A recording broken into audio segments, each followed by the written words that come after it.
Hey there, BookTube. Chelsea, the Reading Outlaw, here to do books 1 through 5 wrap up. My first wrap up of 2017. Woohoo! Yeah, party! These are mostly, with the exception of one, middle grade and young adult books because I'm getting ready to judge the Mock Newbery and Mock Prince Awards in Kansas City, which I'm really excited for, but I've had to catch up on the reading list for those, and I am just about finished up. You'll see a lot of those books coming up in future wrap-ups, but the first book that I read in 2017 was actually a reread from 2016. It is Exit Pursued by Bear by E.K. Johnston. I've mentioned this book several times on my channel, but I don't know if I've ever specifically mentioned that this is a Shakespeare retelling. This is a Shakespeare retelling of The Winter's Tale and Hermione. Essentially, Hermione goes to cheer camp, and after several days at cheer camp, there's kind of like a camp dance that goes on, and Hermione is roofied and raped and becomes pregnant. And through that kind of goes through the process of dealing with being a rape victim and having to make some decisions about her body and her choices in terms of her future as a mother.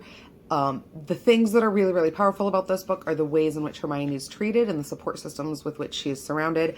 Obviously, this is a very traumatic experience for her, but she's surrounded by people who don't continually treat her like a victim.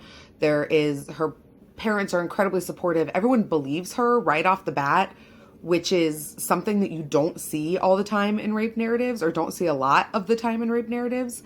And in addition to that, any potential indications that there is slut shaming going on or that somebody doesn't believe what Hermione is saying, and her best friend is there defending her and not having any of that shit. And I just really love this book. This book is really, really powerful in terms of the choices and the way that it talks about things like rape and abortion, while at the same time not being all about that. It's very much so just a story about the last year in high school and dealing with friends going to different colleges and different places, and what do you do with your life when you are getting ready to have to define your life in really new ways as an adult.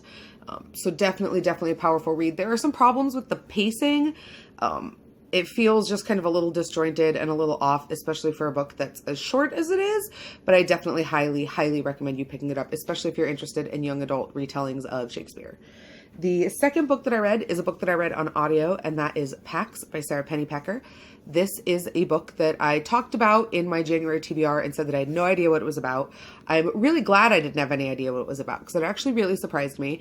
It is very much so the story of a fox named Pax and his boy who leaves him, but it's also much more than that. Pax is left because the country in which they live is entering a war, and the boy's father lays landmines. And so he's needed to do that while the boy is sent off to his grandfather to live in safety. And so the boy can't take his fox with him to his grandfather's house, so they drop Pax off in this field, and then it very much so becomes a homeward bound kind of tale of this boy realizing he's made a mistake, leaving his best friend, and Pax as an animal narrating his way through trying to kind of first find his boy and then make a home and a community in the field and the meadow in which he was left. So because the book takes place against a background of war, and because the young boy on his journey back to his fox meets a former war veteran, there are a lot of really good conversations in this book about disability and PTSD and shock and trauma. In addition to that, we see a lot of those same issues translated through the scope of an animal. And so there are these really nice kind of back and forths between the viewpoints where much of what the boy is experiencing, Pax is also experiencing, but in a literal, very animalistic sense. He's going through the power dynamics and the relationship buildings of a different fox group that's near him in this meadow. And so there's just a lot of really good mirroring going on that I think, because it's a middle grade book, does a really good job pulling out some of those thematic units in a much more subtle way. The third book I read was Where the Mountains Meet the Moon. This is another middle grade book. This is by Grace Lin. I loved this book. This is the story of Min Lee, who looks around her and she sees how unhappy and poor and suffering her and her parents are, and she wants to change their fortune. So she goes off to ask the man in the moon one question, which is how to improve the fortune of her family. And along the way, she tells and is told several stories of Chinese folklore. Her parents go looking for her, and when they can't find her, comfort themselves with stories from Chinese folklore. Min Lee has adventures with dragons, and she has, adventures with mythical creatures, and she has to walk across a bridge of the stars to meet the old man in the moon. And it's one of those stories where along the way, Minli realizes that the questions that she needs to ask aren't about her family's fortune because her family is incredibly fortunate. There are really, really good lessons in here about poverty and about gratitude and about recognizing what you have when what you have may not be material. And it's all so firmly rooted in Chinese culture and in these Chinese folklore stories. And Grace Lin does a really good job in her author's note at the end of explaining that as a young girl, she didn't have a lot of interest in these stories and in the folklore that her mother was trying to tell her. It was only as an adult going back and reading those stories that she was able to realize how much of an effect they had on her and how important they were to her and to her cultural roots. So I just really, really enjoyed the story. It reminded me very much of kind of like a female Phantom Tollbooth, but with a huge Chinese spin on it. The third book that I read this year was not a young adult book. This is the one of the 5 that's not a young adult or middle grade book, and that is When a Scot Ties the Knot by Tessa Dare. This is the most recent book for the Sisterhood of the Traveling Paperbacks. If you've not seen those tweets go out, the Sisterhood of the Traveling Paperbacks is a podcast I am doing with Claire Russo from YouTube and Kay Taylor Ray from Twitter. We are getting together to talk about our favorite genre fiction once every 2 weeks. This is one of the first books that we are talking about. Not the first. The first is The Dispossessed. That will be going up on the 19th, and I will link that down below. But shortly after that, we will be talking about When a Scot Ties the Knot by Tessa Dare. This is a lovely romance book as part of her Castles Ever After series. Madeline Grace Church essentially is very shy and very anxious and does not want to do the debut in society scene. So she invents a suitor named Logan Mackenzie.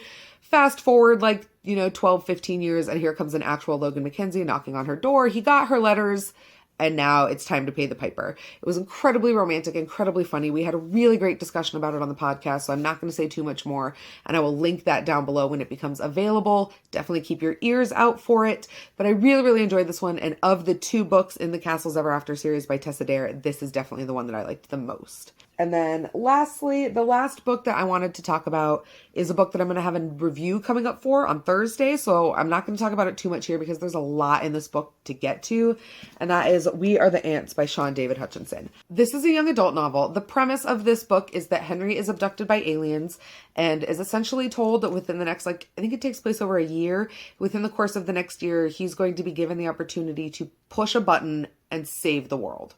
And it's his choice whether or not he wants to push the button and save all of humanity or not push the button and let humanity die. And so then while reconciling with this decision and kind of coming to grips with the fact that he's been abducted by aliens, Henry then has to return to his life where there is tension between his siblings and his parents, where his brother has made some life choices with his girlfriend to have a baby and to not go to college, where his boyfriend has committed suicide and the other boy he's seeing is abusive, and then there's this new boy in town, and there are college acceptances and all of these questions of the future while wrestling with whether or not Henry's even going to allow there to be a future. Like I said, I have a lot to talk about with this book. This book really hit me emotionally in a way that I was not expecting. But this book is the best book that I've read so far this year. It got 4 stars for me. It's the best book of the lot. Everything else was like a 3.5 star, which is perfectly fine. But this one really kicked it up a notch, so it landed at 4 stars. And that is everything. Those are the first 5 books that I've read in 2017. My first 5 book wrap up. I'm really liking the style so far. Let me know down below if you've read any of these, if you want to read any of these. As always, can go in the comment box, or you can hit me up on social media. All of the links will be below, as well as 2 links to both of the podcasts that I'm a part of. Until next time, take care of yourselves, take care of each other. Have happy reading.